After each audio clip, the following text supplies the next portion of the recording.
Today we'll see the architecture of color from optical theory to the picture tube. So the fundamental laws for color mixing. There are three things we have to see here. One is additive model, another one is subtractive model, the last one is average model. So here the mechanism of additive model is here the medium is going to be the light. So whatever the signal which is coming from the electron gun is going to be the light energy. The mechanism is here we are going to do a addition process. That is a mixing process which is called as an additive model. So here by combining the colors, it creates a brighter mixture. Superposition of all the primary colors results in white. You can see in the picture, you can see that all the red, blue, green, when all the three electron guns emits a light, the light when it converges to the center point, it gives the white color. So when you go for the subtractive model, here also the medium is going to be the pigments, or we can take it as a dyes and filters. These are the three mediums we selected, and the mechanism is how we are going to observe absorption of light, right? So next, after doing this process, we can see that the combination of colors reduces the brightness. The superposition of all the primary colors results in neutral dark, that is called dark color or a black color. That is the subtractive model. So when each and every colors undergo for a subtraction process, they get what? And at one center point, you can see that all the colors will give a dark color. Whereas in additive model, it gives the white color by addition of all this thing. Here, by subtracting each and every color, it leads to a dark color. Right. Third one is going to be your average model. Here, it is going to be a spatial or temporal blending. Will do it. So the mechanism is how the human can visualize the actual color. What we can see that how we can able to see on the screen. The result is that the brightness is equal to the weighted average of the components. So what we are going to, after the hits on the phosphorus screen, we can see that the brightness which will be equal to the weighted average of all the components. So next is going to be your additive engine. How the additive engine is going to work here. So here the core illusion is the television do not generate the yellow color or a cyan color or any white light. These hues are perceived illusions from the blending of three primary colors. So only the mixture of these three colors only it gives a different shades. The mechanism is the three independent electron guns, which is called as a red gun, blue gun, and green guns, where these three guns will generate their own respective signals. They excite on a fine mosaic of minute phosphorus dots on the screen surface. So they try to hit the phosphorus screen. So when they hit, you can see that how the light colors producing an combination of different shades, and in the center point you can see that a white color is generated. So the average effect is nothing but the placed colors. What we can see that the human eye cannot discriminate the separate dots on the normal viewing distance. Hues are strictly determined mixing the intensity ratio of pure light colors, RGB lights. So we say that how much intensity of ratios of light gets mixed. According to that, the different shades will be produced on the screen, and in the central point we can see that all this combination leads to one white color. So inside the tube, what it happens, that is called shadow mask principle. So that was the magic happens between the screen and the electron gun. So which is first one is going to be an interceptor and microscopic precision. Third one is tolerance, and finally we'll see what is the result it generates. The metal mask act as a physical barrier. So the metal mask is nothing but my shadow mask, which act as a barrier. Because of this, holes account for only 15% of the total area, and 85% is emitted by the electrons, or what we can see that they leads to one intentionally they can block.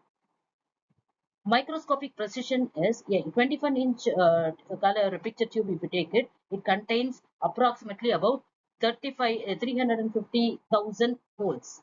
That is called shadow mask. Oh, you have a metal sheet that has a holes of 350,000 holes. We have it. So what is the tolerance means? The screen center holes are about approximately 0.3 mm wide and spaced by 0.7 mm apart. Phosphorus dots are slightly larger than 0.4 mm approximately to provide a safety margin against this mislanding. Finally, the result is going to be what? The specific angle of incidence dictates that the red beam only physically what sees that the red dots, and the green will see the green dots, and blue will see the blue dots. That is how the blue dots will see the blue dot. This is how the shadow mask principle will. So we must know how the metal mask has been acting as a barrier, how many holes are present, how they are being separated, how much it is wide, and what will happen when the electron comes passes through the shadow mask, how approximately they passes through the dots and produces the colors on the screen. So the alignment dichotomy is nothing but how the color purity will be. The right color, how you are going to choose it. Ensuring that each electron beam strikes only its associated phosphorus dots across the entire screen. We must be always ensure that the correct color coincides with the correct dot and produces the correct color on the screen. That will check the purity of the color. That is going to be the right color on the screen. So convergence is nothing but whether it has been correctly striking that place or not, the right place where it is choosing. Ensuring that three separate colors rasters superimposes perfectly and preventing color fringings on the edges of the shapes. So you have to prevent that fringing action is not taking place at the edges of the shapes. Achieving the true color purity. How to achieve the proper color, that is going to be the purity. Step one is the challenge, and step two is how we are going to diagnostic. Third is going to be the corrections, how the corrections are made to make the perfect color on the screen. So the direction overviews of these beams, that is how the deflections uh, of these colors goes from the electron gun, how the beams are being oriented and identically match with the optical light beams used to manufacture the what we can see that correctly it hits the phosphor screen and produces the right color on the screen. That is going to be the challenge. So how we are going to diagnostic? Technician uses 220x microscope with a lateral light to view the non-excited phosphor areas. This is how they go with the diagnostic of how the correct color is seen on the screen, how it correctly coincides on the phosphor dots, and how the purity of the color is produced on the screen. Next is going to be if there is any corrections to be made, how the corrections have been adjusted here. So the color purity magnet rings are turned on the shift the beam just enough so that the gravity centers of the phosphorus triplets, that is called triplets means nothing but three electron guns, and the excited phosphorus areas are perfectly coincide. So these colors up, we have to see that the convergence we are going to do it here, that we are going to make the correction such a way that all the colors are going through the proper holes or proper dots, and that is nothing but the shadow mask, but the perfectly it has to the go and hit the correct holes and produces the purity of the color on the screen. Geometry of convergence. Geometry of convergence, this is the structure of the convergence effect, what it happens here.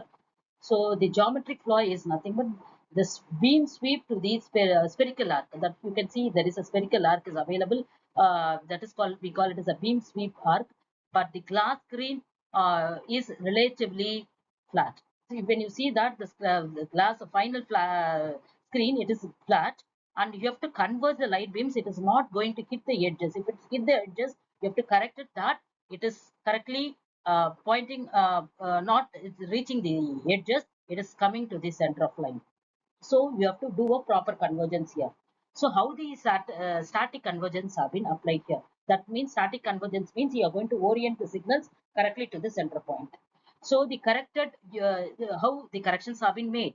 The corrections have been made by using a permanent magnets of so that the DC currents to make that what we are going to make that the red, green, and the below beams perfectly coincide in the direct center of the screen. We are going to make it proper convergence so that all the three colors are directly oriented on the center of the screen.